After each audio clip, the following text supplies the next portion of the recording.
Bom, acho que a gente pode começar então. Boa noite a todos e todas presentes aqui hoje. Eu queria muito agradecer a presença de todos os presentes, professores, alunos da SPM de outras instituições, convidados internos, externos, em mais uma semana de discussões. Particularmente hoje, a gente está muito contente, começando uma série exclusiva que começa hoje, vai até o dia 29 de setembro, construída entre o nosso curso de Relações Internacionais da SPM e o IRELGOV, Instituto de Relações Internacionais. Nesse sentido, eu queria agradecer muito a parceria com o IRELGOV, aqui representado pela Suelma Rosa. Suelma, já te passo a palavra. Muito obrigado por estar aqui com a gente, assim como os demais colegas do IRELGOV, que estão aqui hoje presentes, né? As nossas convidadas, Andréa Gozzetto, a Silvia Fagnani, enfim, todos que estão aqui presentes e ajudaram a construir essa agenda.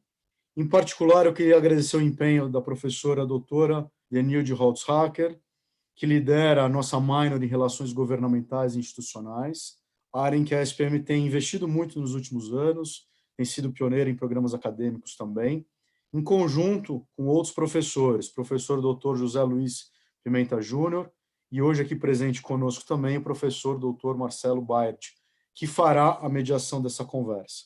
Queria também agradecer a toda a nossa equipe de eventos que tem nos apoiado com essas iniciativas. Sem mais delongas aqui, eu passo a palavra, então, para a Suelma Rosa. Obrigado a todos, obrigado, Suelma. Obrigada a você, Marcelo. Boa noite a todos. É uma satisfação essa parceria que nós estamos iniciando hoje, né, formalizando nessa série de webinars que a gente tem chamado de Fundamentos, porque estabelece fundamentos de uma discussão que é muito importante para a comunidade de relações governamentais. É uma satisfação estar desenvolvendo esse trabalho junto com a SPM, que é um parceiro institucional do IRELGOV, do Instituto de Relações Governamentais, já há alguns anos, e hoje, em particular, nesse debate sobre advocacy, teremos a oportunidade de colocar na agenda o debate, né? O IRELGOV é um think tank e, como tal, promove debates, promove geração de conteúdos e está sustentado em dois pilares, um de promoção da reputação do profissional e da atividade de relações governamentais e o outro de promoção de educação. Mas, antes disso, a geração de conteúdos e a promoção do debate. Hoje o Instituto conta com 186 associados pessoas físicas e 27 pessoas jurídicas, entre as quais a própria escola SPM é uma das associadas. E a nossa nova gestão, que é a gestão Convergência, ela promove justamente essa pluralidade de ideias, né? Essa pluralidade de debates, uma visão multiangular, onde a gente possa construir conjuntamente conhecimento. Então, bom, sucesso a nossos debatedores, sucesso ao nosso moderador, são todos amigos muito queridos da comunidade, professor Andréa Gozzetto, professor Marcelo Baert, a nossa colega Silvia Fagnani, do Think Brasil, e sucesso a todos. Vamos aqui, porque o principal hoje é o debate, não é isso não, Marcelo? É isso, Elma. Passo para o Marcelo Baert. Obrigado, Marcelo. Obrigado, Suelma. Boa tarde a todas e a todos. Sejam muito bem-vindos. Para mim é um grande prazer aqui, uma honra poder inaugurar esse ciclo de debates aqui como moderador, nessa parceria do IRELGOV com a SPM, né, como já foi colocado, e visa discutir aí, como já foi dito, né, de forma abrangente as perspectivas em relações governamentais.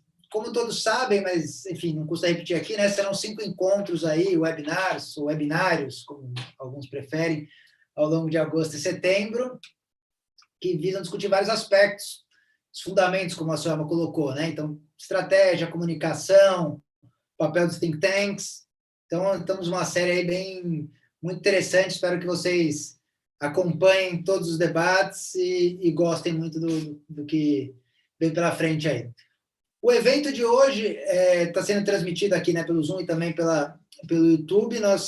Ele é aberto a todos, mas acho que faço questão aqui de ressaltar que ele tem um caráter, né, acho que toda essa série de eventos, assim, e esse inicial, principalmente, tem um caráter muito, para a gente, muito importante na SPM, focado muito também para os nossos alunos do curso de Relações Internacionais. O nosso coordenador do curso, Marcelo, já mencionou, né, dentro do curso de Relações Internacionais, a gente tem a minor de Relações Governamentais, que é essa trilha, que é uma característica muito forte aí da SPM, né, de uma distinção que a SPM tem, que é ter essa minor já preparando, dando os fundamentos de relações governamentais para os nossos alunos de relações internacionais. Então, para a gente é particularmente importante fazer esse debate com o Helgov.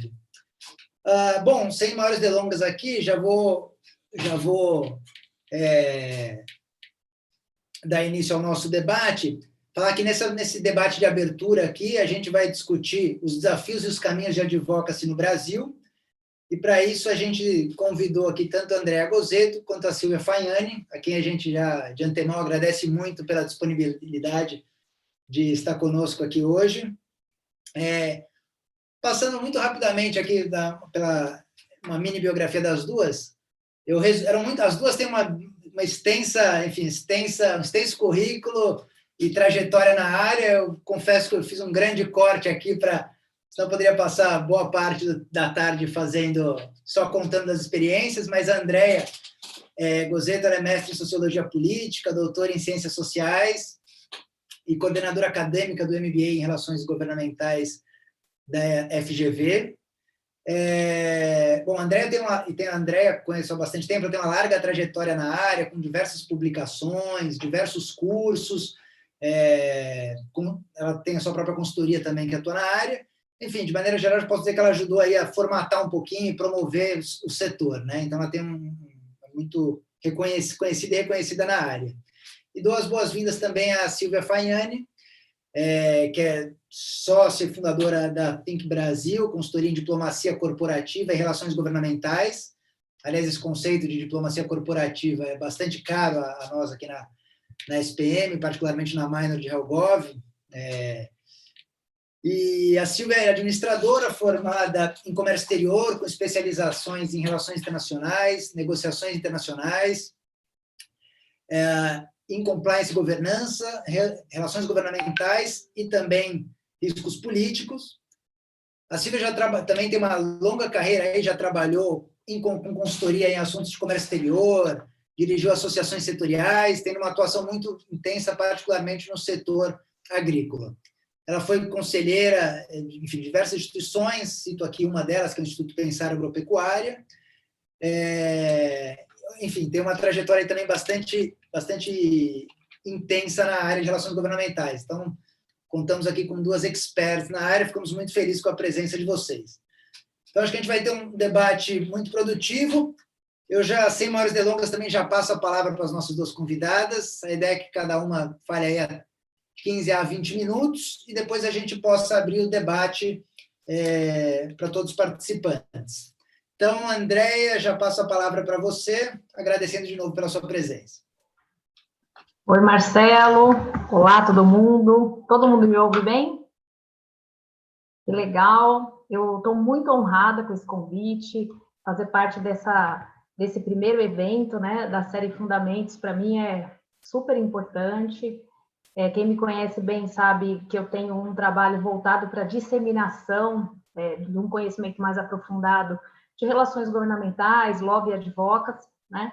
Eu tenho toda uma trajetória voltada para isso, e por isso agradeço a todos, o Helgov, a SPM, por esse convite, e dou boa noite a todos os que nos acompanham aqui, em especial a Silvia, que vai fazer essa parceria comigo aqui hoje à noite, né? E o combinado foi que eu apresentasse os fundamentos teóricos desse conceito, do conceito de advocacy, que é basicamente o que eu faço no curso de curta duração Advocacy Políticas Públicas, que eu coordeno também na FGV, né? Ontem foi a nossa última aula, nós tivemos uma experiência muito interessante esse semestre, porque o curso todo foi criado a partir de uma nova metodologia de ensino-aprendizagem, que é o Problem-Based Learning, né? E fazer advocacy não é algo fácil, né?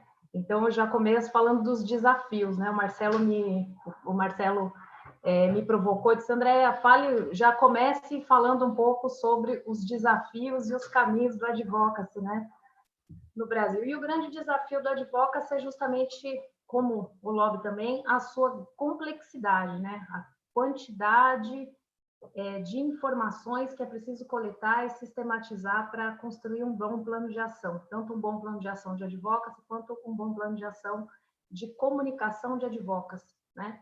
E aí eu acho que a gente já fala da primeira peculiaridade do advocacy frente ao lobby. O advocacy tem um caráter muito mais comunicacional, né? Ele está muito para fora, né? Ele tem essa característica de externalizar a defesa do interesse e da causa, enquanto o lobby tem um caráter mais informacional, né? De maior articulação. Então, o advocacy, muitas vezes, então, mais um desafio, o primeiro desafio que eu colocaria é justamente a questão do trato da informação, porque é uma quantidade muito grande que a gente precisa mobilizar para entender quais são os caminhos a seguir na nossa estratégia de advocacy, né? E a segunda questão também é que a gente tem um conceito que no Brasil ele está em disputa, né? O advocacy é um conceito em disputa. Então, existe uma espécie de, como que eu posso dizer isso? Uma compreensão de que o advocacy não pode ser feito por qualquer organização, né? Ele não poderia ser feito, por exemplo, por empresas privadas ou associações setoriais. Isso ocorre muito, do meu ponto de vista, como reação ao estigma de marginalidade que o lobby possui no Brasil, né? Então, o lobby, que é a defesa de interesses junto a tomadores de decisão, que tem efetivo poder para tomar decisões no que tange a políticas públicas, desde a década de 70 do século passado, ele tem sido, pela imprensa, sinônimo, né, tomado como sinônimo de corrupção e tráfico de influência. E isso traz um grande desafio, inclusive para o advocacy, né, porque aquelas organizações e aqueles indivíduos que querem defender interesses e defender causas de forma legítima, democrática e republicana, estão sempre sendo confundidos, né, com aqueles que, infelizmente, se utilizam de práticas ilícitas para moldar o ciclo de políticas públicas e influenciar o processo decisório, né? Então, os desafios que eu vejo, os maiores desafios são esses. Uma necessidade muito grande de informação, um conceito que está em disputa por questões, inclusive, do meu ponto de vista, até um tanto quanto ideológicas. Nós temos uma outra questão também que eu acho que é interessante ressaltar, que o advocacy, a gente não consegue traduzir esse termo para português, né? Então, a forma de conceituar o advocacy é algo tão complexo que a gente demora tanto tempo para explicar o que é advocacy, enquanto que na língua inglesa você fala advocacy, a pessoa já, na hora, ela pega. É a mesma coisa que acontece com o lobby, é a mesma coisa que acontece com accountability ou com compliance, né? Agora, é uma palavra de difícil tradução, né? A gente usa, às vezes, como sinônimo, defesa de causas e incidência política, né? Ou influência em políticas públicas. Mas uma tradução que realmente seja rigorosa e adequada ainda não conseguimos fazer, né? E assim como o lobby, um outro desafio é que o advocacy tem sido feito de forma muito intuitiva, né?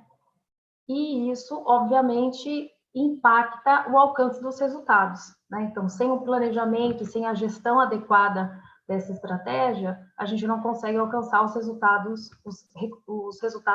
desejados, né? Outro ponto que eu gostaria de ressaltar com relação aos desafios, eu estou falando muito de desafio, né? Eu não gosto de começar minha fala colocando os desafios, isso é culpa total do Marcelo, tá? Eu ia começar de uma forma muito alegre, muito feliz, né? Dizendo que é maravilhoso, que a gente precisa participar cada vez mais do processo de políticas públicas, que democracia é justamente participar do processo decisório, né? Só que aí não tem como falar sobre isso sem lembrar a todos que aqui estão que o processo decisório brasileiro é simplesmente muito complexo, né? Então, não é qualquer pessoa com qualquer nível de conhecimento e capacidade cognitiva que consegue compreender como que as decisões efetivamente elas são tomadas no dia a dia do poder, né? E isso tudo vai trazendo uma série de desafios para aquelas organizações, sejam elas organizações da sociedade civil ou empresas privadas ou associações setoriais, para que elas levem as suas demandas até o poder instituído, né? E sejam ouvidas e levadas em consideração. Então, esses são alguns desafios que eu queria pontuar. Tenho certeza que depois a Silvia vai complementar alguns outros desafios, né, que ela entende. E agora, quais são os caminhos, né? Os caminhos do advocacy no Brasil. Eu creio que o advocacy, ele, na verdade, ele começa a se tornar um termo mais utilizado, justamente porque nós passamos, né, no Brasil já há algum tempo, por problemas relacionados à nossa democracia representativa, né? Então, nós temos aí uma distância muito grande entre representante e representado. A gente tem uma dualidade entre o Estado que representa e o cidadão que é representado, né? E também se reflete nessa distância, uma delegação de poder. E no Brasil, parece que a democracia é só o momento das eleições, né? E as eleições é só a primeira fase, aquele momento que você delega o poder. Democracia, como eu já falei, é efetivamente participar do processo decisório, né? Então, não apenas delegar o poder. E além da delegação do poder, nós não temos, infelizmente, institutos de controle após a delegação do poder ter sido realizada, né? Então, tudo isso vai gerando um incômodo nos cidadãos e nas organizações como um todo, que querem levar, que querem ter vez, que querem ter voz junto ao processo decisório. Então, nas minhas aulas, eu costumo dizer para o pessoal que eu não gosto de começar essa discussão sobre advocacy dizendo o que é advocacy, até porque o que é advocacy, eu acho que advocacy é alguma coisa muito plástica, né?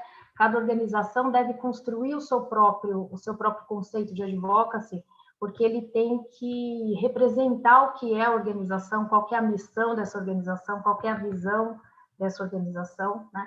Eu gosto de começar essa discussão falando do porquê advocacy, né? Então, por que a gente precisa de mais uma camada de representação? A gente já tem a representação eleitoral, né? E aí o advocacy é uma representação não eleitoral, né? Esse, para mim, é o ponto nevrálgico. Então, entender a advocacy como representação não eleitoral já resolve uma boa parte dos nossos problemas, porque, de certa forma, também nos explica por que lobby e advocacy andam lado a lado, né? Eu, particularmente, quem já leu alguns dos artigos que eu escrevi, eu sempre afirmo que lobby e advocacy são os dois elementos chaves das relações governamentais, né? E que para uma estratégia de relações governamentais ela efetivamente ter sucesso, ela ser eficiente e eficaz, você precisa fazer uma combinação muito inteligente dessas duas táticas de defesa de interesses, né? Então, eu sempre começo a minha fala explicando que o advocacy ele se torna algo muito relevante, principalmente agora no final dos anos 2010, justamente porque se aprofunda os problemas relacionados à representatividade, não só no Brasil, como também no mundo. E aí eu vou pedir licença para vocês para fazer um compartilhamento de tela. Ah, mas eu não posso. Eu bem que eu queria. Alguém pode me autorizar? Está desabilitado. Vamos ver se ainda Pessoal da nossa equipe de eventos, por gentileza. Mas enquanto a gente não consegue, eu vou colocando aqui. Eu escrevi e publiquei em conjunto com o Renato Morgado no ano passado um guia para a construção de estratégias de advocacy, né, que foi subsidiado por uma organização da sociedade civil chamada Imaflora. E nesse guia, a gente faz uma discussão conceitual sobre o advocacy, e a gente identifica 3 campos de definição para o advocacy. Como eu comentei com vocês, esse é um termo em disputa. Existe uma disputa dentro do próprio campo acadêmico, tá? Então, assim como lobby é um termo que não tem consenso, e existe uma disputa campal mesmo, né? No campo de atuação. Então, o que é advocacy? Quando a gente observa, deixa eu ver se eu já consigo. Opa, agora eu já vou conseguir. E assim fica mais fácil para a gente enxergar. Vocês já devem estar vendo o meu compartilhamento de tela, tá? Então, veja, quando eu estou falando de advocacy, eu posso estar falando de algumas coisas, tá? Então, eu posso estar falando, por exemplo, pera, preciso colocar no modo de... Isso, no grandão. Beleza. Então, quando eu estou falando de advocacy, eu estou falando de influência e promoção de mudanças em políticas públicas, mas eu estou falando também de mudanças em políticas públicas, comportamentos e práticas que dependem da mobilização da opinião pública, e estou falando também de atividades que compõem o conceito, tá? Então, aqui, quando a gente está falando academicamente desse termo, a gente vai percebendo o seguinte, que existem essas 3 formas de conceituar o advocacy. E aqui eu coloco até para vocês 3 exemplos de como se conceituaria a advocacy a partir de cada um desses 3 campos de definição, né? Então, Pathfinder, por exemplo, define a advocacy como uma estratégia para influenciar os tomadores de decisão para que façam mudanças nas políticas públicas.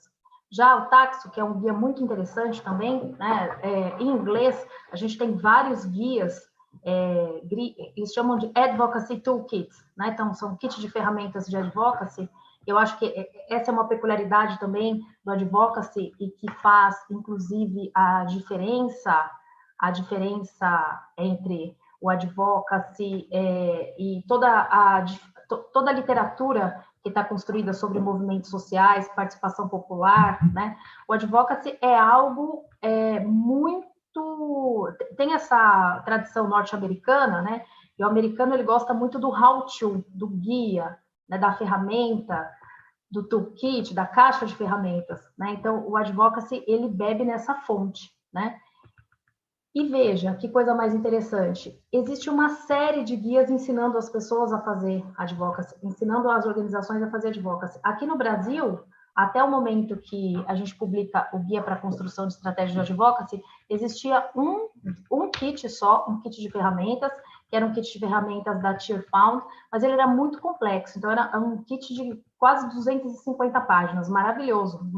A gente se inspirou bastante nesse kit, né? Mas o nosso é mais simples, então é um kit de 50 páginas e ele é dividido em 10 passos, e cada passo traz uma ferramenta também para ajudar as organizações a definir o seu objetivo de advocacy e depois construir a sua estratégia, né? Então, nesse guia do Taxo, a gente tem também aqui o guia da Unicef logo em seguida. Advocacy se refere a atividades não violentas destinadas a influenciar políticas, práticas e comportamentos, tá? Já o guia da Unicef, ele está mais voltado às atividades que compõem o conceito. Então, o que ele vai dizer? Que, na prática, há vários termos usados de forma intercambiável para descrever o trabalho de advocacy. Lobbying, relações públicas, desenvolvimento de políticas públicas, conscientização, capacitação, mobilização social, campanha, trabalho de mídia e comunicação podem ser todos termos para advocacy. Isso é verdade, mas não nos mostra a especificidade do advocacy, né? Então, de forma geral, o que eu gostaria de ressaltar aqui? Que na literatura norte-americana e europeia, não existe essa distinção entre lobby e advocacy. Quem faz lobby não faz advocacy, quem faz advocacy não faz lobby, e lobby é uma coisa do mal e o advocacy é uma coisa do bem, né? Óbvio que o lobby não é bem visto nem na Europa e nem nos Estados Unidos, porque não há condições de ter a mesma representatividade de um representante eleito, tá? Então, um indivíduo que representa interesses de determinada organização não tem a mesma legitimidade. Isso não significa que seja ilícito ou seja ilegítimo, e o artigo 5º da nossa Constituição garante a nós o direito de petição pública, né? Bom, mas o que eu queria colocar para vocês? Que o advocacy, nessa literatura, na literatura americana e europeia, ele é visto como um grande guarda-chuva, tá? Então, o advocacy é o geral, sendo o lobby parte do advocacy. Porque em inglês, advocate é defender, e o defensor é o advocate, né? Vejam só, tudo está relacionado à questão da defesa. E aí, lobby e advocacy são táticas. o lobby uma tática direta e o advocacy uma tática indireta, tá? E aqui a gente vai ver agora, no próximo slide, por quê. Então, eu queria mostrar para vocês as peculiaridades do advocacy a partir do meu ponto de vista, tá? E, Marcelo, por favor, me fala quando estiver faltando uns 5 minutinhos, que eu me perdi no tempo aqui, tá? Então, está faltando 5 minutinhos. Pelo amor de Deus, eu nem comecei, gente. Assim não dá. Dá 20 minutos para um professor falar é uma crueldade. Mas tudo bem. Então, vamos lá. Quais são as peculiaridades do advocacy, tá? Frente a outras formas de ação política, não especificamente o lobby. Primeiro, como eu comentei com vocês, o advocacy é uma forma não eleitoral de representação política, tá? A legitimidade do advocacy decorre da identificação da capacidade de expressar a constelação de discursos públicos. O que se representa na esfera pública é um discurso sobre direitos ou temas, e não um conjunto específico de pessoas. Então, essa é uma distinção bem interessante que a gente precisa guardar, tá? E do meu ponto de vista, o que é mais nevrálgico, além da questão de se tratar de representação não eleitoral, é que é uma representação auto-autorizada, tá? O que é representação auto-autorizada? Vejamos, eu gosto muito de usar o exemplo do Greenpeace, né? Todo mundo conhece o Greenpeace, e o Greenpeace tem muita legitimidade. E quem o Greenpeace representa? Ele não representa o meio ambiente, ele representa o planeta Terra. Agora, o planeta Terra não deu mandato para o Greenpeace representá-lo.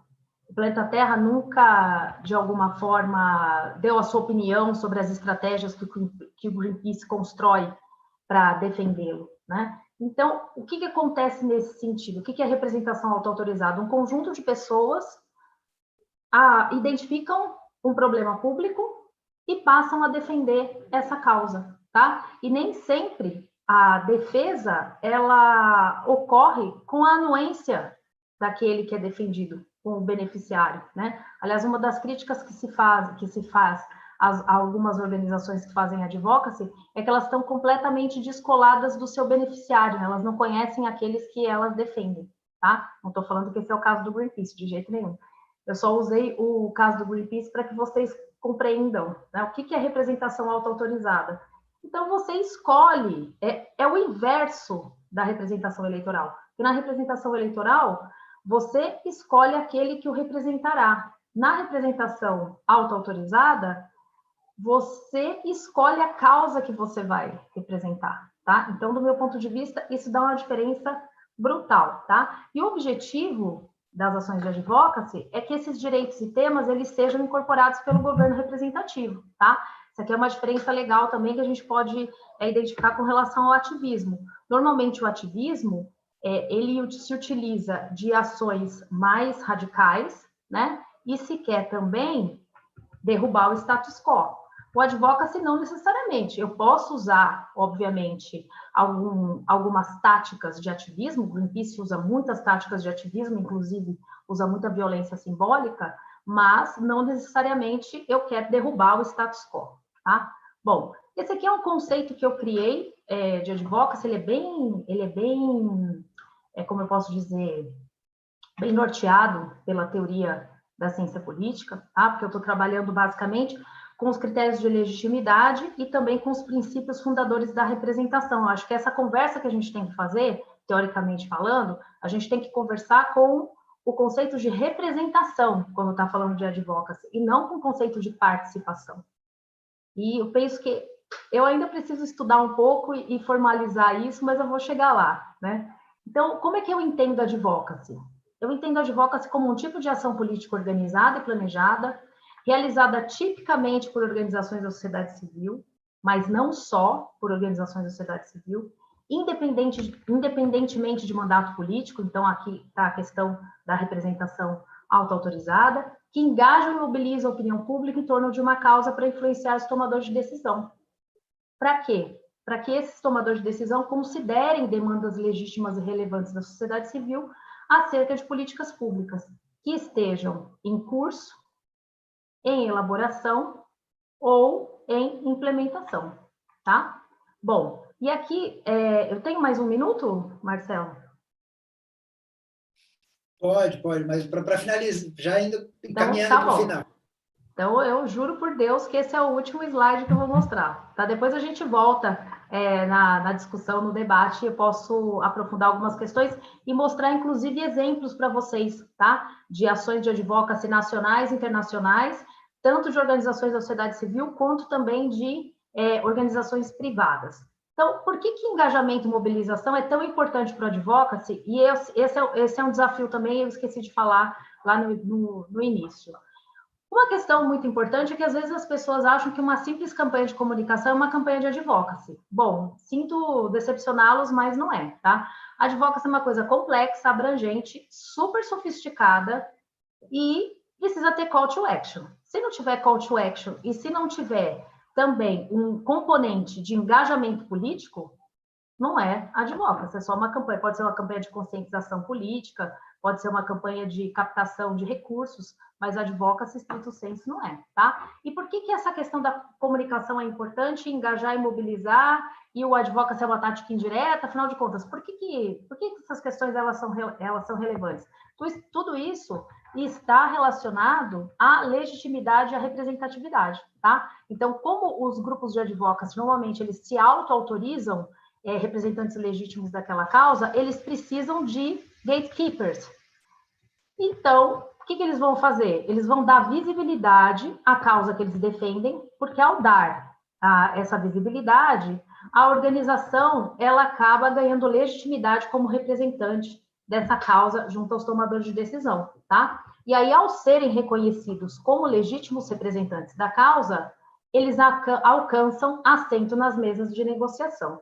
Então, essa é a questão nevrálgica, né? Afinal de contas, o que se quer com o lobby, com a advocacy? Se quer participar do processo decisório. Se eu não tenho acesso às mesas de negociação, eu preciso criar esse acesso.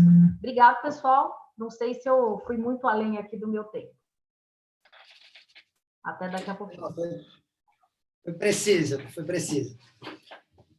Foi no tempo. Obrigado, Andréia. Muitíssimo obrigado pela sua fala. Acho que foi ótimo porque, enfim, conseguiu conceituar, né, advocacy, fazer diferenciação com lobby, etc. Até achei legal você trouxe uma conceituação recente sua e bem abrangente, complexa. Acho muito legal especialmente para os nossos alunos também, para conseguir dar enfim, iniciar, né, a compreensão por um conceito, para depois poder ir para as ferramentas e ver como utilizar mesmo, como levar adiante uma ação de advocacy. Então, acho que isso foi muito bom e acho que também isso serviu como uma boa introdução aí para a fala da Silvia, que acho que vai trazer mais conceitos, vai trazer mais exemplos práticos de atuação, então acho que serviu como uma ótima introdução. E também achei legal você ter trazido também essa questão de iniciar a tua conceituação de advocacy falando justamente da disputa do termo com o lobby, né? Como muita gente agora passa para advocacy, não necessariamente sendo advocacy, mas porque o lobby é um termo marginalizado. E não só aqui, né? Eu gosto de contar para os alunos, quando eu fui fazer um período do meu doutorado na Universidade de Columbia, lá em Nova York, eu fui fazer uma disciplina de lobby, sobre lobby e advocacy, na verdade. E inicialmente, e não era nem um professor de Columbia, na verdade era um lobista de Illinois que contrataram para dar o curso, e ele ia dar o curso chamado Lobby e Políticas Públicas. E a Universidade de Columbia vetou o nome da disciplina, falou, não, isso não. Aí virou Advocacy e Políticas Públicas, isso nos Estados Unidos, hein? Então, só para você ver realmente como a estigmatização do termo e, enfim, e aí como acaba se misturando depois, né? Então, acho que a sua conceituação aí foi muito importante. Então, eu já te agradeço de novo, passo já para a Silvia, agradecendo de novo pela sua participação, disponibilidade. Silvia, você tem 20 minutos para falar, e aproveito agora, depois da sua fala, André, já falando para todos que estão nos assistindo, quem quiser fazer perguntas, né, logo depois da fala da Silvia, a ideia é a gente abrir para o debate. Se vocês puderem mandar as perguntas pelo chat, seja aqui no Zoom, no YouTube, estamos com várias pessoas olhando aí todas as perguntas, vamos tentar fazer o máximo possível. Silvia, por favor. Bom, boa noite, pessoal. Obrigada, Marcelo. Obrigada, Denilde, Creomar, e ao Marcelo e a Suelma também pelo convite. uma grande honra e um grande desafio falar depois da professora Andréa, que eu ainda não conheço pessoalmente, mas a sua fama a precede. Eu acompanho ela em todas as redes sociais e vejo tudo que ela posta aí, tudo que ela publica. Bom, é um desafio. Bom, eu sou formada em comércio exterior, como o Marcelo falou. Acho que, como quase todos os lobistas, eu não estudei para ser lobista. E eu acabei caindo nessa área com muita alegria, assim, mas fui muito surpreendida por como a vida levou para esse espaço. Acho que ninguém faz essa escolha de carreira antes de entrar na faculdade, principalmente no passado, quando eu comecei há 15 anos, 15, 20 anos, melhor a gente esconder isso, mas a gente não tinha essa coisa e o lobby já era marginalizado. Então, eu sempre tive a impressão de que essa definição e essa dicotomia entre lobby e advocacy, ela acabou surgindo justamente por causa da marginalização do lobby, né? Eu já estudei fora, tanto na Europa como nos Estados Unidos, e tenho a impressão que em muitos lugares o lobby ele é um sinônimo do advocacy, e só foi colocado dessa forma porque na Europa acabam falando mais advocacy por um preconceito contra o lobby, que nos Estados Unidos é mais agressivo, mas eles também já têm esse preconceito também, e aí acabou se criando definições diferentes para cada um deles, justamente olhando para aquele soft approach que existe na Europa contra o approach mais agressivo que existe nos Estados Unidos, né? Então, como profissional de relações governamentais e uma diplomata corporativa, e acho que a gente pode falar um pouquinho de diplomacia corporativa daqui a pouco, eu uso o advocacy e o lobby como ferramentas no meu trabalho. E acho muito interessante muitas coisas que a professora Andréa colocou, mas para mim, o principal, e resumindo numa frase, o advocacy, ele é uma ferramenta usada na estratégia para garantir apoio público para alguma causa.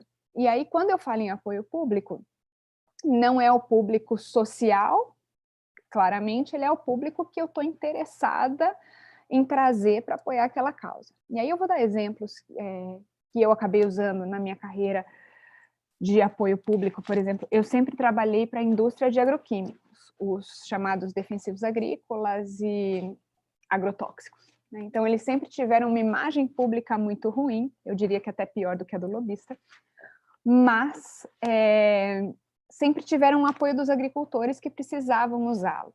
E os agricultores, sim, já têm uma imagem muito mais positiva perante o governo, muito mais ainda perante o parlamento, que tem uma bancada ruralista muito grande. Então, quando a indústria de agroquímicos ela se alia aos agricultores, fazendo com que eles sejam a voz daquela causa dela, ela está usando de uma estratégia de advocacy para falar com o Congresso e para levar adiante aquelas políticas públicas que são de interesse dela.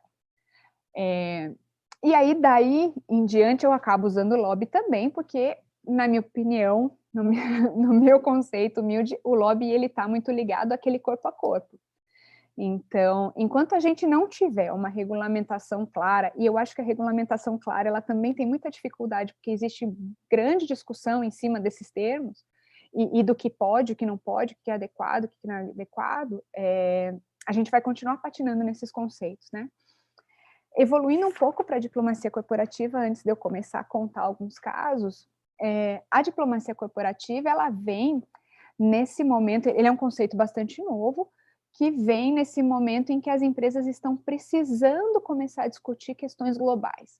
Então, antes, as empresas eram fechadas naquele microcosmo, naquele mundinho ali, olhavam para as legislações municipais, estaduais, eventualmente alguma legislação federal acabava atingindo, mas ela era representada pelas suas federações, confederações, sindicatos e tudo mais. Mas hoje as empresas individuais precisam se envolver nesses temas globais.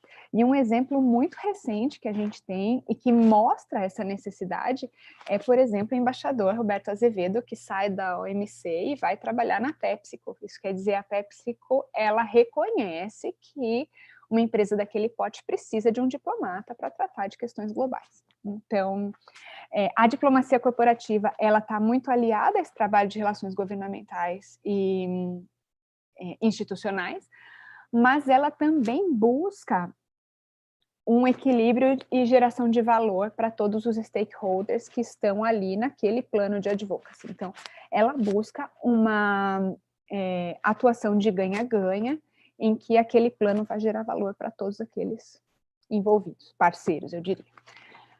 Então, falando um pouquinho sobre as questões mais práticas, eu vou contar 2 casos aqui em que a gente usou advocacy. Eu queria também esclarecer um ponto que eu acho que a professora Andréia já falou, e eu queria reforçar isso, de que o maior equívoco que se pode cometer com relação a essa questão de advocacy lobby é quando a gente fala que as empresas fazem lobby e o terceiro setor e as organizações ONGs e organizações representativas de profissionais fazem advocacy. Na verdade, ambos fazem os dois, né? E eu não conheço melhores lobistas do que o Greenpeace, que já foi citado pela professora Andréia.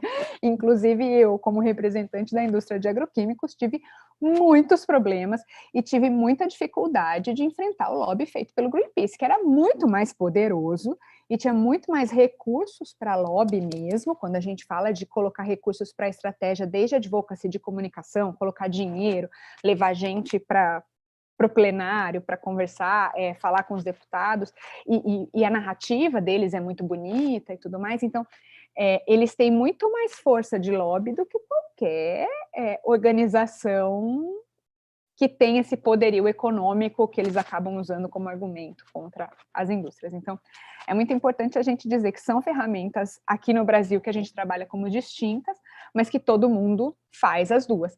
E eu costumo dizer também que eu faço lobby e advocacy desde que eu nasci, quando eu precisava negociar com meu pai, quando eu ia comer o chocolate e tudo mais. Então, acho que todo mundo faz um pouquinho disso, né? Bom, indo para o lado prático, e Marcelo, por favor, modera aí meu tempo. Eu acho que eu vou falar em menos tempo, mas me dá um toque quando faltar uns 3 minutinhos. Bom, a minha vida toda eu trabalhei para o agro. Nesses últimos tempos eu falei, depois, pós-pandemia, eu comecei a trabalhar também com o mercado financeiro, depois que a gente abriu a Think Brasil, e um pouco da indústria química também, mas a minha carreira ela foi bem baseada no agro. E tem esse histórico que eu contei para vocês, de que a indústria de agroquímicos ela tem uma imagem ruim perante a sociedade, por uma falha da própria indústria que não se comunicou no passado e deixou que outras pessoas falassem por ela, então ela deixou que os adversários fizessem de forma muito adequada esse advocacy. E aí, quando a indústria decidiu enfrentar o público, quando ela decidiu participar de audiências públicas, quando ela decidiu responder todos aqueles ataques que ela estava sofrendo de reputação e na mídia e também no Congresso, e num determinado momento ela se deu conta de que existiam 200 projetos de lei contra a indústria, então ela precisava se movimentar para fazer alguma coisa. E aí a Silvia aqui foi o saco de pancada inicial, né? Eu fui começar a fazer audiências públicas em nome do setor. E nesse momento eu comecei a ver muitas ações que a gente pode chamar de advocacy, eu achava bem agressivas, principalmente das ONGs. Muitas vezes em audiências públicas, quando eu falava, as pessoas colocavam máscaras de gás. E aquilo era claramente para me desestabilizar. Mas isso era feito pela população que estava indo lá defender essa causa do planeta Terra, vamos dizer. Então, e aquilo realmente era feito para me desestabilizar e para fazer com que eu não conseguisse avançar. E a gente, de forma muito reativa, começou a aprender isso e chamamos os agricultores e dissemos, olha, a nossa reputação, ela acaba esbarrando na reputação de vocês, porque se o agroquímico é ruim, ele é ruim porque ele é usado na produção agrícola que vai para o alimento, é essa cadeia. E o agricultor acaba sendo o vilão que usa o produto, né? Então, o agricultor também precisa dizer que ele usa corretamente, e que aquele produto é seguro, e que o consumo dele é adequado e tudo mais. Então, a gente acabou fazendo uma advocacia muito consistente com os agricultores, que foram ali à frente, e foram na mídia, e foram no Congresso, e foram nessas audiências públicas também dizer, olha, eu sou responsável, pera lá, sou eu que conduzo. Vem aquele discurso todo de que eu seguro a economia do país e tudo mais, mas vamos lá, sou eu que coloco o alimento na sua mesa, e você está aí vivo por minha causa, você come um alimento de qualidade. Então, nós passamos a usar mais ou menos as mesmas ferramentas, e num determinado momento, quando eu ia fazer audiências públicas, os produtores, teve um caso muito bacana aqui na Assembleia de São Paulo, em que tinha um produto específico, na verdade estavam querendo proibir pulverização aérea de agrotóxicos no estado. Tem projetos dessa natureza no Brasil inteiro. E a pulverização aérea ela é absolutamente necessária para diversas culturas, e principalmente no Vale do Ribeira, se não tiver a pulverização aérea, a cultura da banana fica inviável, porque você só consegue aplicar o fungicida por avião, né? E aí nós conseguimos sensibilizar os produtores de banana, que foram até a Assembleia e fizeram uma grande manifestação durante a audiência pública, dizendo, olha, isso é importante para a economia da região, é importante para o nosso desenvolvimento econômico e a nossa subsistência, e é importante para a produção de banana do país, né? E aí, justamente, os deputados que estavam dando força para aquele projeto de lei, eles eram do Vale do Ribeira. Então, o projeto acabou perdendo muita força, ele não foi arquivado, ele foi arquivado só posteriormente, quando o autor do projeto não foi reeleito, mas com isso a gente conseguiu engajar, sim, um público para poder nos dar força. Primeiro, para conseguir fazer uma audiência pública equilibrada, porque tudo bem se tivesse metade da plateia ali com máscara de gás, que a outra metade estaria dizendo, olha, nós agricultores estamos aqui, precisamos, então dá um equilíbrio. E também acabou gerando um impacto na decisão dos parlamentares, né? Então, e aí eu digo que nem precisou ser feito esse lobby bem corpo a corpo, de sensibilizar cada um, foi numa audiência pública mesmo que só essa estratégia de comunicação e advocacy funcionou. E num caso um pouco maior, na verdade muito maior, que é o projeto de lei 6229, é um projeto, acho que é o maior projeto que o setor já trabalhou e que eu tive envolvida. Eu não contaria ele como um caso de sucesso, mas eu contaria ele como um caso muito interessante. Porque o que aconteceu? A indústria precisava mexer na regulamentação da lei de agroquímicos. E ela tinha 3 pontos que eram muito importantes que passassem. A adoção de avaliação de risco, que era a mais importante. Ela tinha uma questão também que era o prazo de aprovação dos defensivos, que hoje na legislação fala em 120 dias, mas na prática chega a levar até 10 anos para ser aprovado, então precisava estabelecer procedimentos que garantissem um prazo menor, e que a indústria nem estava na expectativa que fossem 120 dias, poderia ser 2 anos ou 3 anos, que seria um prazo muito compatível com países de primeiro mundo, né, com Estados Unidos, Europa e tudo mais. E ela tinha um ou outro ponto que poderia ser melhorado na lei atual, mas esses eram os 2 principais. Ao mesmo tempo, os produtores queriam resolver esses problemas também, porque a análise de risco traria produtos novos para o mercado, a aprovação de produtos mais rapidamente também tornaria mais produtos disponíveis no mercado e faria com que o preço reduzisse para o produtor, mas ele tinha vários outros pontos que nem eram pontos importantes do ponto de vista da indústria, mas que... Ai, gente, desculpa, tocou meu telefone aqui. E era bem aquelas ligações de telemarketing. Terrível. Bom, então, os pontos que os agricultores tinham nem eram pontos tão importantes para a indústria, mas também não eram ruins. Então, o que a indústria fez? Ela foi junto aos agricultores e foi conversar com os parlamentares para que fosse proposto um projeto de lei alterando o marco legal. Na minha opinião, talvez não tenha sido a estratégia mais acertada, porque a indústria ela tinha um grande problema de reputação, como eu falei, e esse problema de reputação acabou ficando muito mais na mídia pelo fato do projeto de lei estar lá. Então, o projeto acabou ganhando o codinome de PL do veneno, que foi muito ruim. acabou trazendo um debate, trazendo várias personalidades para o debate, então, personalidades que estão muito ligadas ao Greenpeace.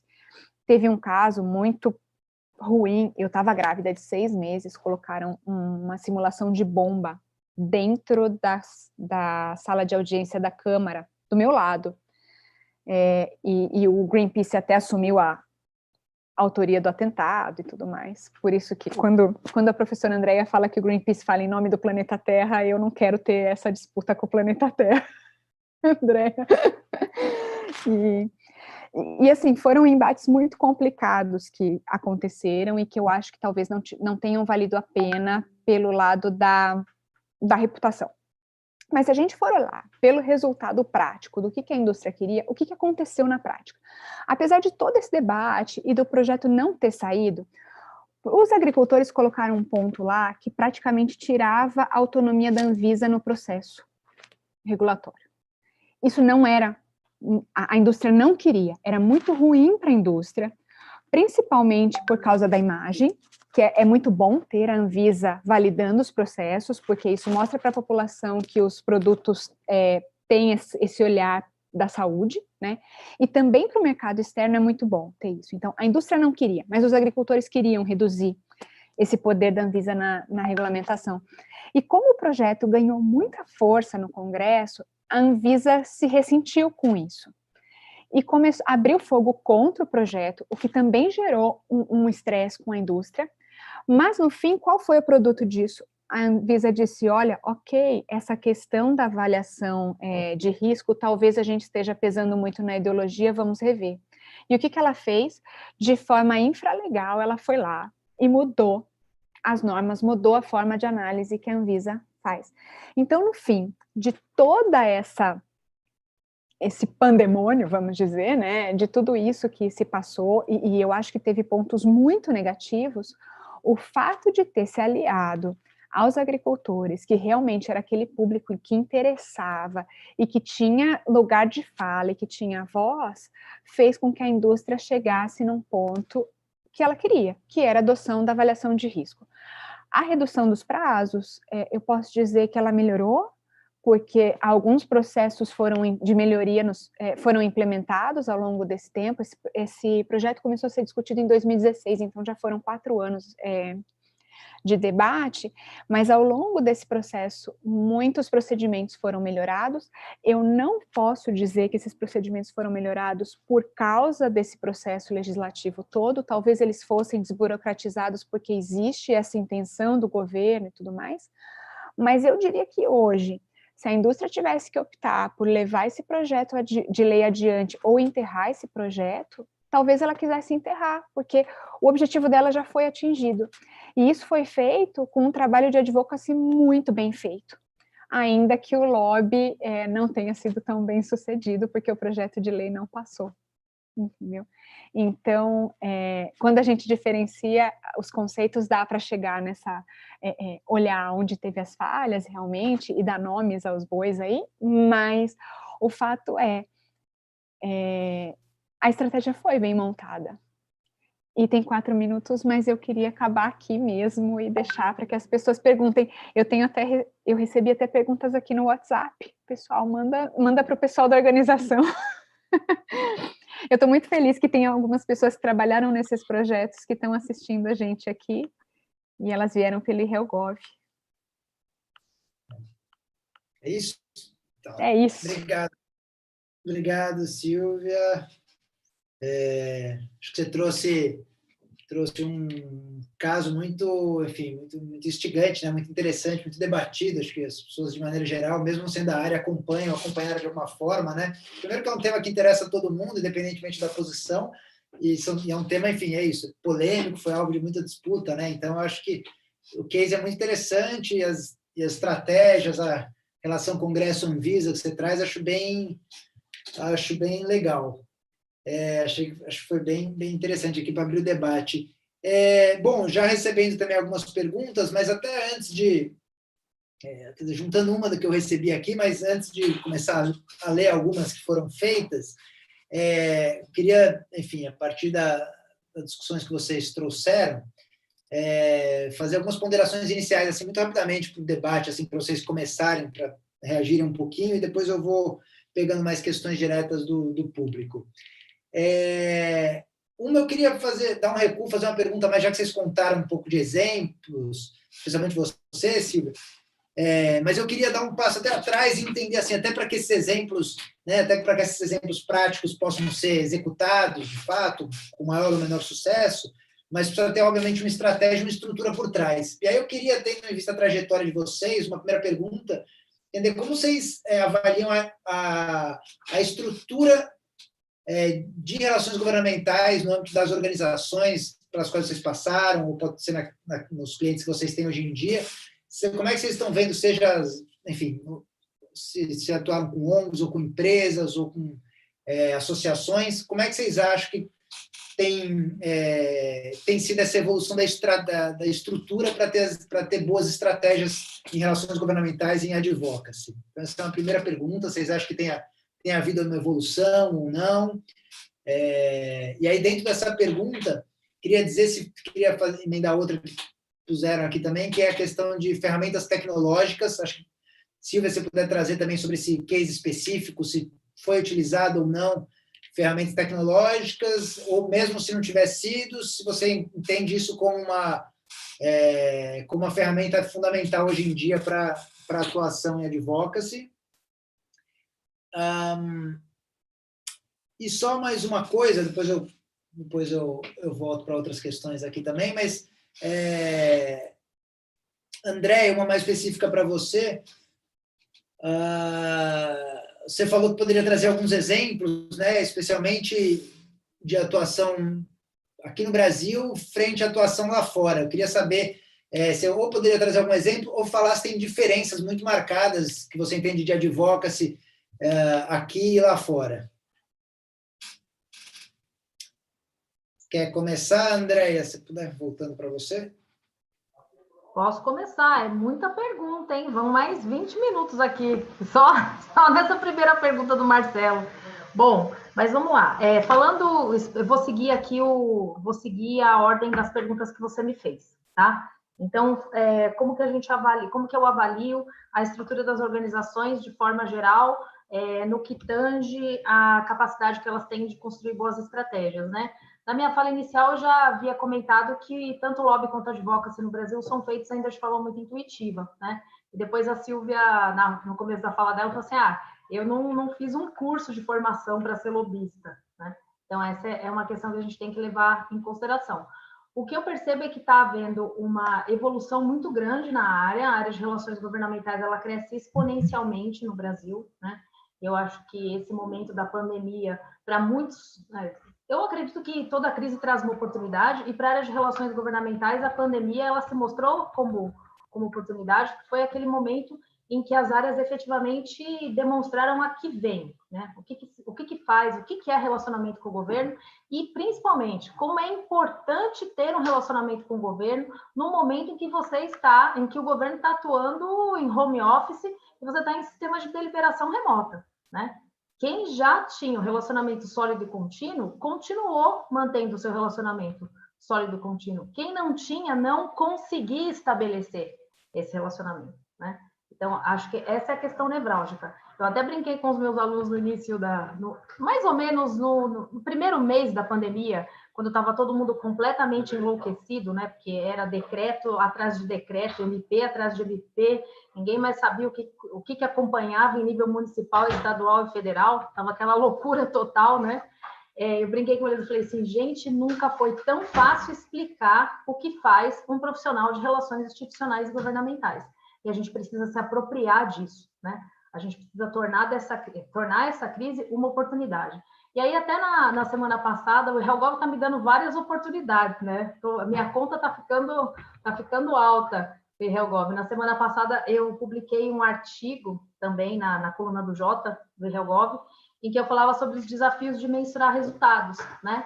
E por que eu escrevi esse artigo?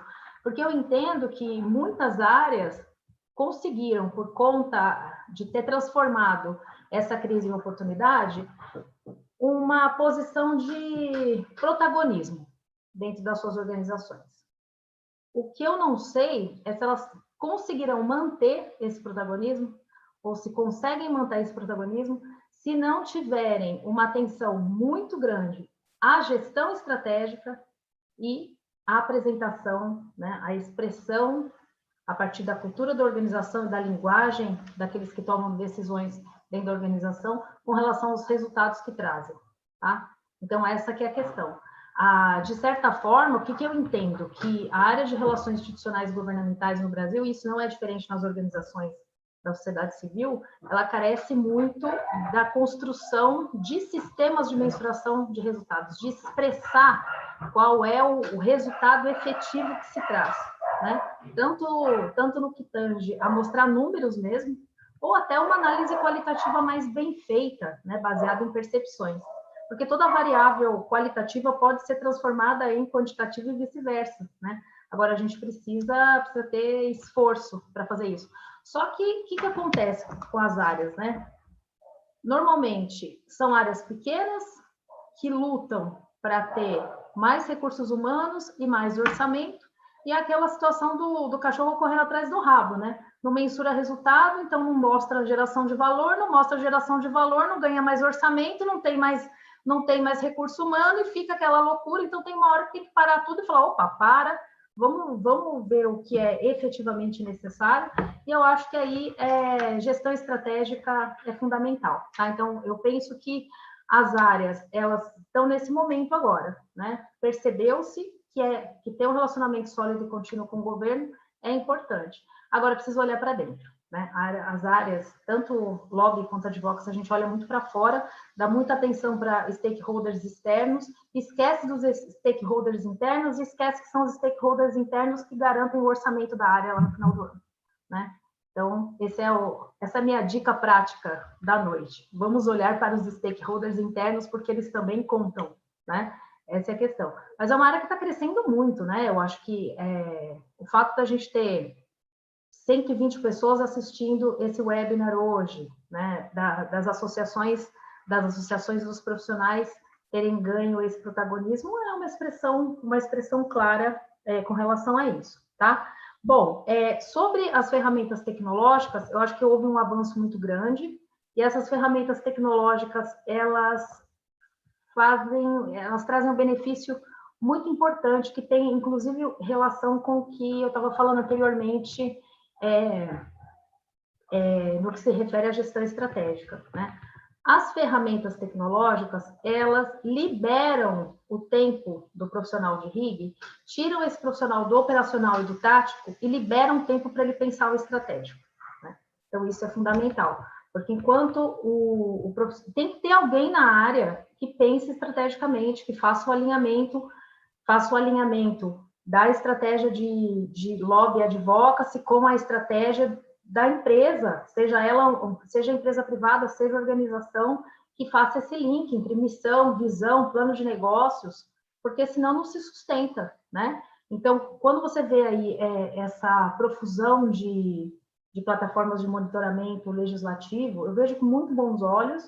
Acho que os profissionais de RIG não vão deixar de existir, vai ter muita tecnologia à nossa disposição, mas a capacidade analítica do profissional de RIG, né? Isso penso que os robôs não nos suplantarão tão cedo, né? E o relacionamento interpessoal, né? Por melhor que seja o robô, acho que ele tem o seu espaço ainda reduzido. Então, eu vejo com muito bons olhos as ferramentas tecnológicas e acho que a gente ainda vai evoluir muito, né? Principalmente no que tange a compreensão das redes e conexões que se estabelecem entre os tomadores de decisão, né? Porque, como eu estava falando lá no início, o processo decisório no Brasil, ele é nebuloso, né?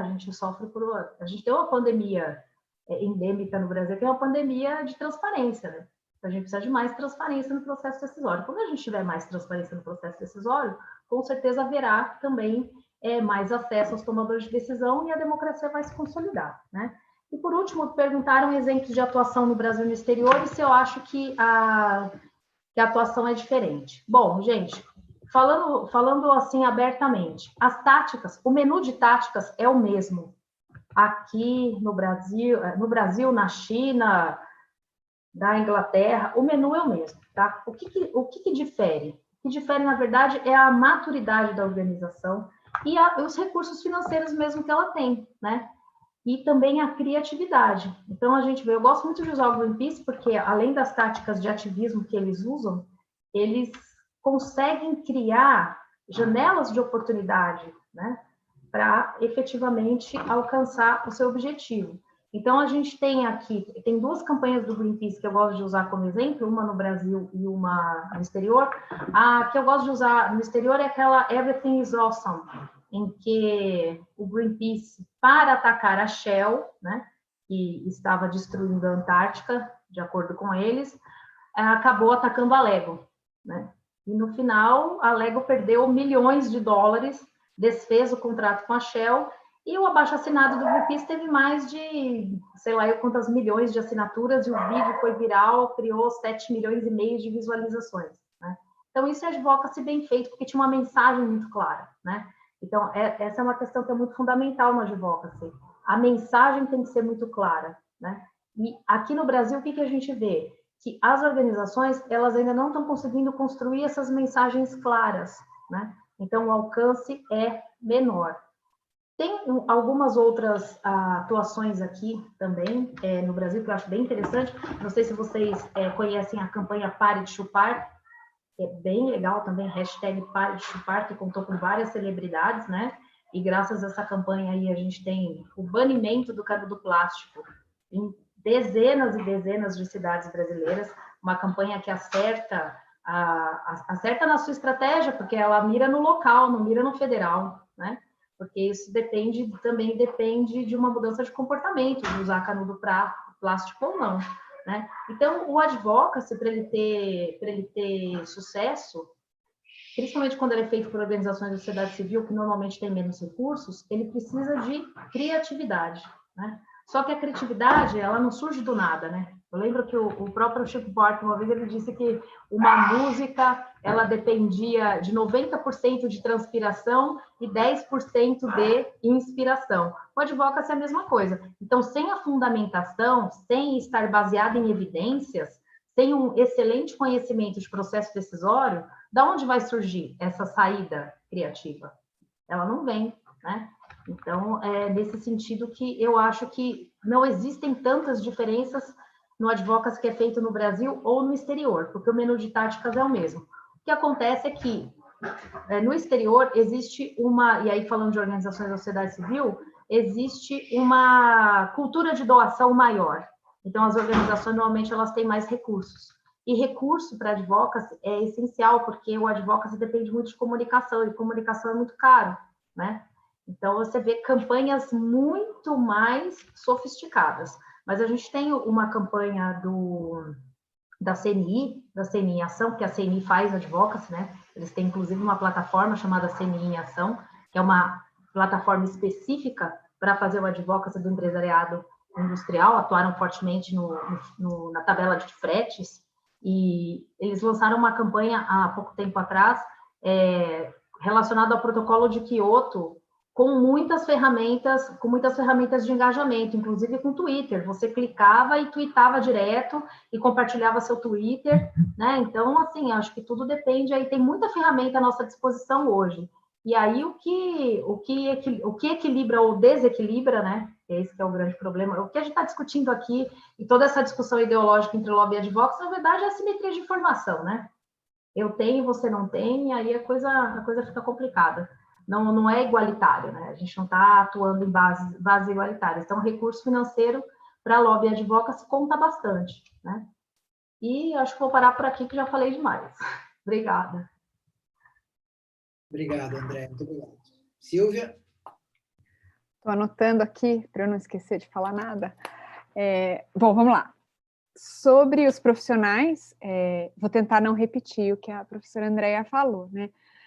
Eu acho que a realidade é que, como eu disse, quando eu me formei, a gente não olhava para esse mercado. Eu acho que hoje as empresas, elas já têm áreas específicas tratando de relações institucionais, internacionais, governamentais e diplomacia corporativa. Então, acho que isso já ganhou, sim, espaço. Acho que a pandemia realmente mudou a forma como as empresas viam isso. Aquelas que não davam importância passaram a dar, e aquelas que ainda não tinham recurso para colocar nessas áreas, elas já estão enxergando que precisam colocar recurso. E aí pode ser com o departamento próprio, como pode ser com a terceirização desse serviço, e aí eu faço o meu jabá aqui. Existem empresas excelentes no mercado prestando esse serviço, e eu acho que hoje já existe um profissional que começa a carreira olhando para essa perspectiva. É muito diferente, tem muita gente de Brasília aqui na live, né? É muito diferente o profissional que está no eixo Rio-São Paulo, ou para o Sul, ou para o Nordeste, do profissional que começa a carreira em Brasília. Em Brasília, as relações governamentais, elas estão dentro da vida das pessoas e elas já são uma realidade desde o começo da carreira. Aqui em São Paulo, não. Muitas vezes, quando eu falo eu sou lobista, todo mundo torce o nariz, e quando eu falo sou relações governamentais, todo mundo fala, mas o que é isso mesmo, sabe? Então, você precisa gastar um esforço aí para dizer o que você faz e tudo mais. Mas eu acho que está mudando mesmo, eu acho que essas áreas estão ganhando muito mais espaço dentro das empresas, acho que tem mais orçamento, sim. E com relação às ferramentas tecnológicas, o Marcelo me perguntou se nos casos que eu falei, se a gente usou essas ferramentas. Não, praticamente não usamos. Para não dizer que não usamos ferramentas, a gente usava muito de grupos de WhatsApp para disseminar informação dentro daquele grupo de stakeholders. O que eu posso dizer que foi muito usado foi a plataforma da Frente Parlamentar Agropecuária. E eu acho que cabe uma live específica para falar de frentes parlamentares, que é um tema muito interessante e é uma forma muito boa de se atuar, que você acaba atingindo parlamentares que têm aquela mesma vocação, aquele mesmo interesse, que eles podem fazer o advocacy em nome daquele grupo de interesse. Então, acho que aí daria mais uma hora de discussão, mas a gente usou muito a Frente Parlamentar Agropecuária, a estrutura dela, o Instituto Pensar Agro, que ele é sustentado por diversas entidades agrícolas, pecuárias e da agroindústria. Então, essa rede foi criada em torno do Instituto. Hoje, eu acho que tem ferramentas que são imprescindíveis, monitorar os temas, e tem várias empresas que fazem esse monitoramento com robôs ou com pessoas, que eu acho até mais interessante, e que fazem análises em cima disso. Existem análises de cenário político, existem empresas que prestam esse serviço e que são excelentes e que podem trazer para a empresa um espectro maior, uma ideia de como atuar. E existem também ferramentas de mapeamento de stakeholders, que também são muito interessantes e que fazem com que a análise seja muito mais rápida. Eu, pessoalmente, gosto do carômetro, eu gosto de ter os rostos de todos os parlamentares executivos, eu colava na minha parede, assim, mapeava bem House of Cards, assim, mesmo, quem é que estava ali interagindo. Eu sou muito visual. Acho que hoje, com a pandemia, existem novas ferramentas. Eu mesma, quando a gente criou a Think, eu e meu sócio, um pouco antes da pandemia, e aí fomos surpreendidos e decidimos ir online, fazer o advocacy e as relações governamentais. E aí começamos a fazer lives com parlamentares para discutir temas dos nossos clientes. E aqui eu vou abrir porque a Suelma me deu essa licença. A gente teve um caso muito emblemático na Think, que a Dow me trouxe um problema, tinha um projeto de substâncias químicas, um projeto de lei de substâncias químicas que estava parado no executivo e que a Frente Parlamentar da Indústria Química não estava conseguindo levar adiante. E que a indústria química estava com dificuldade nesse diálogo. E aí eu convidei o deputado, que era presidente da Frente Parlamentar de Química, fizemos uma live e eu o questionei em público sobre esse projeto. E ele se comprometeu a pautar o projeto, olhando para as necessidades da indústria e tudo mais. Então, isso gerou um compromisso público, ao vivo, super transparente. Isso quer dizer, era lobby sendo feito às claras ali. Então, quer dizer, por que o lobby precisa ser escondido? O lobby, ele é uma defesa de interesses. E qual o problema de defender interesses? Entendeu? Então, a gente está tentando trazer uma forma nova aí, uma tecnologia, uma ferramenta diferente. Outra coisa que eu queria voltar um pouco na questão dos profissionais, que eu acho muito importante, existia um grande preconceito de essa pessoa não tem o perfil para ser HelGov. E eu acho que justamente quando a gente separa essas caixinhas de advocacy, lobby, análise de cenário político, análise de stakeholders, tudo mais, você encaixa diversos perfis aí. Então, quando você fala que o advocacy é comunicação e que o lobby é influência, claro que você pode ter um profissional que tenha a capacidade de fazer os dois, mas são perfis que podem ser absolutamente diferentes. Outra coisa é onde que esse profissional vai atuar. Eu tive casos clássicos em que eu atuava muito no Ministério da Agricultura, que é um ministério que tem uma imagem de machista, é um setor com uma imagem machista muito forte e muito informal. E aí, para minha surpresa, ser mulher me ajudou muito. Então, eu me lembro que quando eu fui trabalhar no Sindiveg, na primeira rodada de entrevistas, eu não fui aprovada por ser mulher, porque eles disseram que o setor não estava preparado para isso ainda. E uma semana depois, eles voltaram atrás e me chamaram. E a verdade é, eu tenho a impressão que o fato de eu ser mulher num ambiente machista me colocou em situações muito positivas. É engraçado isso, né? Eu nunca sofri o machismo de forma declarada. E muitas vezes, num debate muito intenso, eu deixei de ser agredida por ser mulher. Então, porque são pessoas mais brutas, que estão na outra ponta e tudo mais, e o fato de ser mulher gera um respeito maior. Então, assim, aquilo que podia ser totalmente negativo foi super positivo. Por outro lado, eu tenho muitos colegas que frequentavam o MIDIC, o antigo MIDIC, que hoje está no Ministério da Economia, que trabalhavam com comércio exterior, e que começaram a frequentar o Ministério da Agricultura, e que foram extremamente discriminados ali por estar indo de terno, gravata. Então, assim, são perfis diferentes. O cara que atua no Itamaraty e o cara que atua no Ministério da Agricultura. E eu não estou dizendo que são pessoas diferentes, mas ele tem que dançar conforme a música. A hora que ele for no Ministério da Agricultura, ele tem que entender que ele está lidando com pessoas diferentes. E se as ferramentas vão substituir as pessoas, justamente por essas questões que não.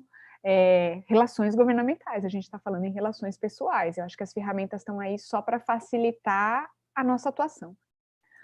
Com relação ao internacional versus nacional, eu acho que a atuação é diferente, mas acho que o fato das empresas que estão mais atuantes em relações governamentais serem multinacionais ainda no Brasil, acho que a gente carrega um pouco dessas culturas importadas, aí, europeia e americana, e um pouco da japonesa, principalmente onde eu atuava. Mas acho que a gente importa ideologia também, e aí eu falo com muita tristeza deixe de chupar, professora, porque eu acho que a indústria química ela é tão importante, o plástico na pandemia foi tão importante, ninguém queria tomar vacina ou tirar sangue, fazer exame, ou uma bolsa de transfusão de sangue que fosse de vidro, que tivesse que ser reaproveitada e tudo mais, e o plástico veio de novo mostrando o tamanho da importância dele. E a questão do canudo, a gente tem aquelas imagens das tartarugas que provavelmente foram casos isolados, e que se a gente trabalhasse muito mais na conscientização de que é necessário colocar o lixo no lugar certo e processar isso, a gente tem no caso de agroquímicos o caso do Impev, que é um modelo de economia circular brilhante, em que todas as embalagens de agroquímicos são retiradas do campo, são recicladas e acabam voltando para a indústria de agroquímicos, ainda gerando uma economia para a indústria. E eu acho que o canudo podia ter tido outra saída menos ideológica, sabe? Mas desculpa, eu falei demais. Imagina. Obrigado, Silvio. Bom, nós temos tempo aqui para uma última rodada de perguntas. E aí eu queria já fazer para você, então. O Silvio tem uma pergunta direta para você, do Nelson Felipe, que ele pergunta qual é o momento de parar uma ação, né? Acho que ele pegou em cima do exemplo que você estava dando. Qual é o momento de parar uma ação se tiver que parar? Seria quando o político percebe a importância e quer tirar proveito próprio da ação, ou tem algum momento mais crítico? E depois... Oi? Quer emendar outra ou eu posso responder? Não, deixa eu emendar, porque agora eu vou fazer uma dupla para vocês duas. Considerando a ausência de uma formação específica para um profissional de relações governamentais, quais competências um profissional da área deve adquirir e desenvolver? Vocês já tangenciaram um pouco o tema, mas se quiserem complementar com alguma coisa. E, por fim, olhando para a trajetória da difusão de advocacy e lobby no Brasil, a demanda por profissionais na área cresceu, é uma pergunta, e os tipos de clientes diversificaram? Eu vou começar, então, e aí eu deixo as duas últimas para a professora Andréia, que eu acho que ela tem muito mais experiência nessa área de formação e do profissional. E vou responder... Desculpa, só peço para vocês serem um pouco mais breves, que a gente está na reta final aqui, uns 5 minutinhos cada. Vou responder, então, só essa primeira que foi direcionada a mim. Eu não gosto de trabalhar com essa possibilidade do político estar tirando proveito para ele próprio, sabe? Eu acho que aí a gente vai justamente para aquela área do lobby que a gente não deveria ir. Eu parto do princípio, isso eu aprendi com Antônio Marcos, da Umbelino Lobo, que foi um grande professor na minha carreira. E ele diz, olha, parlamentar precisa de voto.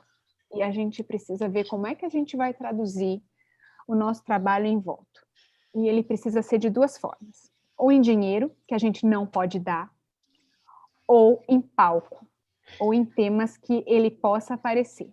E aí eu acho que é justamente onde a gente tem muito trabalho, sabe? A gente pode atuar de forma muito livre. E eu tenho feito isso nas lives e fazia isso em outras situações, que é trazer temas que sejam caros para ele, que sejam temas que ele atinja o eleitor dele e que ele agrada o eleitor dele, para que ele possa ir ali para o púlpito, para que ele possa gravar imagens dele falando, fazendo discursos, e para que depois ele possa dizer, olha, eu votei dessa forma nesse tema, esse tema é de minha autoria, eu relatei tal projeto. Então, eu acho que a gente tem que trabalhar sempre olhando por esse caminho, que é mais ético e que agrada todo mundo, né?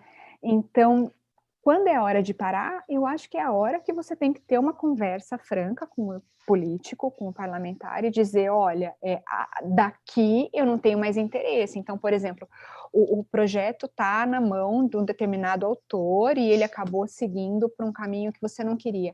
Vamos trabalhar um substitutivo, não vamos tirar aquilo da mão dele, porque ele vai ficar de mãos vazias e ele não quer, ele precisa de discurso. Então, vamos trabalhar num texto melhor, vamos chamar mais atores para que dê mais conforto, para que esse parlamentar possa trabalhar de forma mais aberta naquele projeto, sabe? Então, eu acho que existem estratégias muito boas que trazem saídas sem que você tenha que frustrar o parlamentar nessa questão palco. É isso.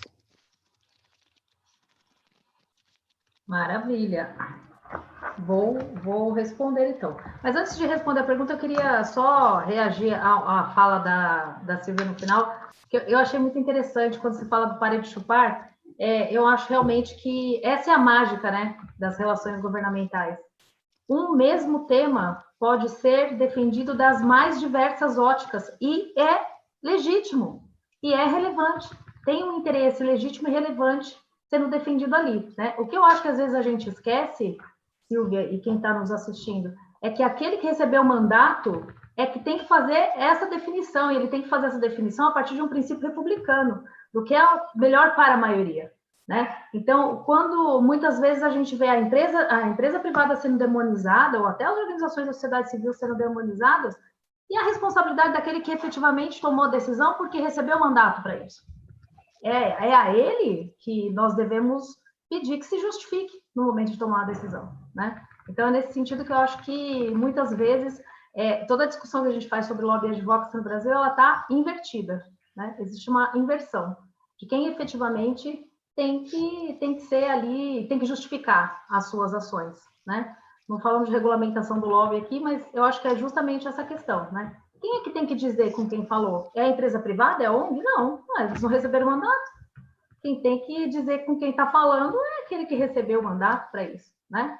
Bom, mas chegando aqui à pergunta que me foi feita, relacionada à questão da formação específica, hoje em dia a gente tem formação específica, né, na área de relações governamentais, inclusive até na graduação, né? A SPM que faz aqui essa gentileza de colocar essas duas mentes brilhantes aqui, né, Silvia, para conversar. é um exemplo claro disso, né? Eles têm uma trilha de relações governamentais, de diplomacia corporativa. Então, desde a graduação hoje, você já pode endereçar a sua carreira para a área de relações institucionais e governamentais.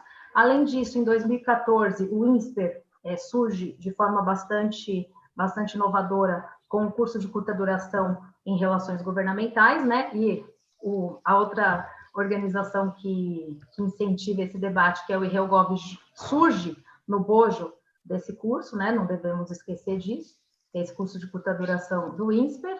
Em 2015, a FGV lança o MBA que eu coordeno hoje em São Paulo, que é o MBA em Relações Governamentais, e depois disso é seguido por uma série de outras instituições, né, como o IBMEC e etc e tal. E hoje a gente tem muitos cursos também que vão oferecendo aí um aprofundamento maior, né, maior técnica para o profissional de relações institucionais e governamentais. Então, eu acho que, perto do que havia antes de 2014, a gente está muito bem, obrigada, né? Às vezes eu acho até que já tem mais oferta do que demanda para a área de relações institucionais e governamentais, porque é uma área muito pequena ainda, né, gente? É ainda muito pequena, vai crescer muito, mas ainda é uma área pequena, tá? E com relação às habilidades necessárias, assim, eu gosto muito de usar, inclusive até escrevi um artigo que foi publicado em uma das revistas da Abrig, eu só não lembro o número, depois eu posso buscar essa informação, um artigo que fala justamente sobre as habilidades, né? O título dele é Habilidades para Alta Performance. Na época, inclusive, eu escrevi com o Marcelo Ramos, que hoje é deputado federal, né? Pelo Amazonas, que o Marcelo Ramos foi nosso aluno aqui em São Paulo, na turma de 2017. E nesse artigo, o que eu coloco? Que existem 3 habilidades que são muito importantes dos profissionais de RIG. São habilidades técnicas, as habilidades conceituais e as habilidades humanas. Todas elas são muito importantes. Mas quais são as mais importantes? São as habilidades humanas, porque a gente está fazendo o quê? Relacionamento, né? Então, essa é a questão fundamental. Se deve investir em soft skills, né? Mas não se deve deixar para trás também uma questão que é fundamental, que é aprimorar as habilidades técnicas, né? Então, saber sobre políticas públicas setoriais, processo legislativo, né? Argumento e convencimento, liderança, negociação, todas essas são habilidades técnicas que precisam ser desenvolvidas. As habilidades conceituais, por outro lado, são aquelas habilidades que nos dão essa visão mais sistêmica, tanto do setor quanto do funcionamento do Estado, do processo decisório, que também precisa ser aprimorada, né? E as habilidades humanas, que são as mais importantes para um profissional que efetivamente faz o quê, né? Da hora que levanta até a hora que vai dormir. Estabelece relacionamento. Eu acho que eu esqueci a última pergunta, Marcelo. Das ações do Estado. Não lembro. Que é sobre a demanda por profissionais na área, se cresceu. Cresceu bastante. E uma coisa que a Silvia colocou também, que eu achei bem legal na fala dela, é que, assim, hoje você já encontra pessoas que querem iniciar na carreira de relações institucionais e governamentais. Isso não havia no passado, né? Então, isso que eu acho que é sensacional e é o exemplo de que essa área veio para ficar e vai crescer exponencialmente. E cresce cada vez mais, porque quanto maior é o tamanho da área de relações governamentais, isso significa que a gente está conseguindo estabelecer um relacionamento importante entre o poder público e o privado, né? E consolidando a democracia, sim. Então, a existência de uma área de relações institucionais e governamentais importante na nossa vida, né, na vida de um país, ela expressa justamente isso, a consolidação da democracia. Estado. Respondi.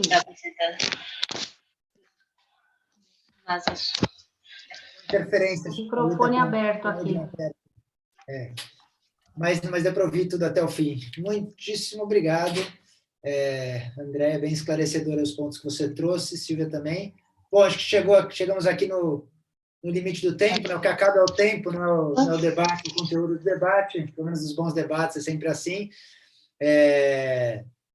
Já está, inclusive, aqui no horário de início de aula também. Então, queria agradecer Silvia, Andréia, novamente, aí pela disponibilidade. Acho que foi um ótimo debate. Acho que os pontos que eles trouxeram super se complementaram. Foi muito legal. Não deu para fazer todas as perguntas, depois a gente encaminha para vocês diretamente, tá? E é isso. Obrigado a todos que participaram. Deixo aqui como recado, como eu falei no início, né? A gente é uma série de debates sobre relações governamentais. Esse é o primeiro.